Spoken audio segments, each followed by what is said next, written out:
இதில் இன்னைக்கு காலையில் போன குறிச்சி அந்த கிராமத்துக்கு போனேன். அங்கே பார்த்தா அவ்வளோ நெல் வீணாயிட்டு இருக்குது. இதில் என்னன்னா வேளாண் துறை அமைச்சர் அவர்கள் முதலமைச்சருக்கு ஒரு பாராட்டு விழா நடத்துகிறார்.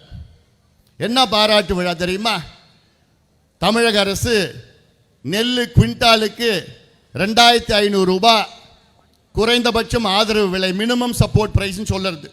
2500 ரூபாய் ஒரு குவிண்டால்னா 100 கிலோ நெல். இதற்கு நாங்கள் விலை கொடுத்து வாங்குவோன்னு தமிழ்நாடு அரசு, அதுவும் வேளாண் துறை அமைச்சர் முதலமைச்சருக்கு ஒரு பாராட்டம். இது அதான் நான் என்னன்னு சொல்கிறேன்னா, தமிழக அரசு நெல்லை வாங்கிறதே மத்திய அரசுக்காக தான் நெல்லை வாங்குறாங்க. மத்திய அரசு தான் இதுக்கு பணம் கொடுக்குது. ஒரு குவிண்டால் 2500 ரூபானா அதில் 2369 ரூபாய் மத்திய அரசு தான் கொடுக்குது. தமிழ்நாடு அரசு அதில் வெறும் 131 ரூபாய் தான் முதலீடு செய்யுது. தமிழ்நாடு அரசு மத்திய அரசு சார்பில் தான் தமிழ்நாடு அரசு நெல்லை வாங்குறாங்க. ஆக மத்திய அரசு தான் இதுக்கு பணம் கொடுக்குது. 2369 ரூபாய் ஒரு குவிண்டாலுக்கு 100 கிலோவுக்கு. தமிழ்நாடு அதில் 131 ரூபாய்.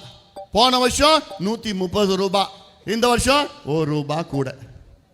மானங்கட்டாச்சு. இதுக்கு பாராட்டு விழா. இதில் ஒரிசா கவர்மெண்ட்ல 800 ரூபாய் கொடுக்குறாங்க 100 கிலோ ஒரு குவிண்டாலுக்கு கூடுதலாக ஊக்கத்தொகை. ஆந்திரா அரசு 500 ரூபாய் கொடுக்குறாங்க. ஆனால் தமிழ்நாடு அரசு 131 ரூபாய்.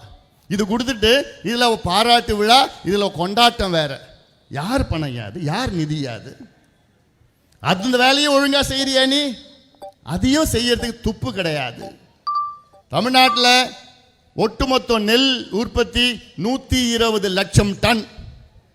அதில் அரசு கொள்முதல் செய்யறது 48 லட்சம் டன் தான். மீதி 72 லட்சம் டன்னு தனியார் கிட்ட விவசாயிகள் போய் வித்துட்டு இருக்கிறாங்க. ஏன் விற்கிறாங்க? இவங்க வாங்க முடியல.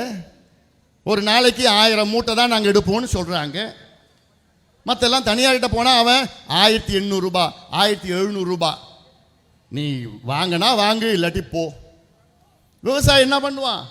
அதை எடுத்துகிட்டு போய் அங்கே அந்த டிபிசியில் போய் கொடுத்தா வேற வழியில் வீட்டுக்கு எடுத்துகிட்டு போக முடியுமா?